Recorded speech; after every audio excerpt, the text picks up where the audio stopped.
Good evening, everyone. I'm Leah Cooper with your JCN News for this Friday, July 5th. Thanks for tuning in. Air accident investigators have their work cut out for them. They're left to figure out what led to Thursday's deadly helicopter crash early yesterday. The victims, 4 females and 3 males, died from what officials have so far concluded the aircraft took off around 2 a.m. en route to Fort Lauderdale. It was reported missing after it did not arrive to its intended destination hours later. The aircraft was later found in 16 feet of water 2 miles off Grand Key. U.S. reports are that the helicopter was owned by Klein's Challenger Management. Here's what Tourism Minister Dionisio de Aguilar shared with our news team after learning of the tragedy. It left at 2 a.m. this morning, I believe, on an emergency flight from Walker's Key to South Florida. I don't know specifically where it's heading. There were 7 souls on board. We are in the process of, we've located the helicopter, in the process of retrieving it.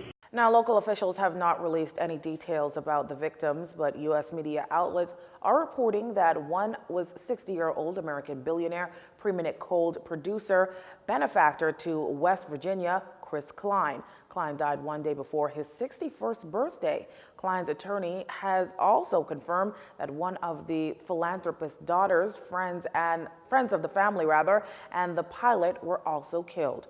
The Air Accident Investigation Department has since dispatched a team to the crash site. They'll be joined by a team out of the U.S. The Transportation Safety Board out of Canada, as well as the manufacturer of both the aircraft and engine, have been notified, and according to Chief Air Accidents Investigator Delvin Major, will be providing assistance. Mr. Major also telling us a salvage team will recover the aircraft and take it to Florida, where the inspection and investigation will be carried out. However, before that happens, the AAID will collect data, conduct witness interviews, examine and photograph the wreckage. It's also looking to examine the maintenance history of the aircraft, review weather information, operations policies, regulations, and requirements before coming to any conclusion. According to Mr. Major, for right now, it's too early to say what the causes of the contributing factors of this accident might be. Over in Eleuthera, 6 Florida residents and 2 Bahamians were injured in a head-on collision in the area of the Cliffs, Rainbow Bay. Among the injured, 2 children. Officer in charge of traffic for the Eleuthera District Inspector Joseph Oldham says sometime around noon today, officers at the Governor's Harbor Police Station got the call. Officers responded to the scene where a gold Mazda SUV van type vehicle, that self-drive, and a black Honda Accord. They were met on a bend in the road with extensive front-end damages to both vehicles. From initial investigation, it suggests that both vehicles were being driven in opposite directions on that thoroughfare, and on the bend in the road they had a head-on collision. All persons were transported to a nearby local clinic where they're being treated for their injuries at this time, none of which, he says, are life-threatening.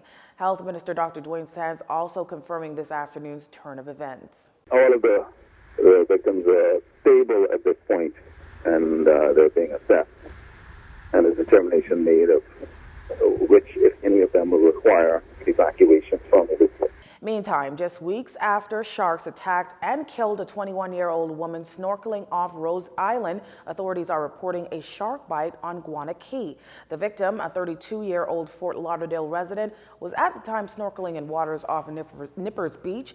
Officers and EMS personnel eventually met the wounded man at the Marsh Harbor dock. From there, he was taken to the Marsh Harbor Clinic and treated. He's since been flown to New Providence for further medical attention. Again, local officials have issued advisories for the public to exercise extreme caution in and around the waters of New Providence, its adjacent islands, and Keys, particularly the areas of northern shoreline here in the capital, the northeastern shoreline of Paradise Island, Rose Island, and along the Montague foreshore.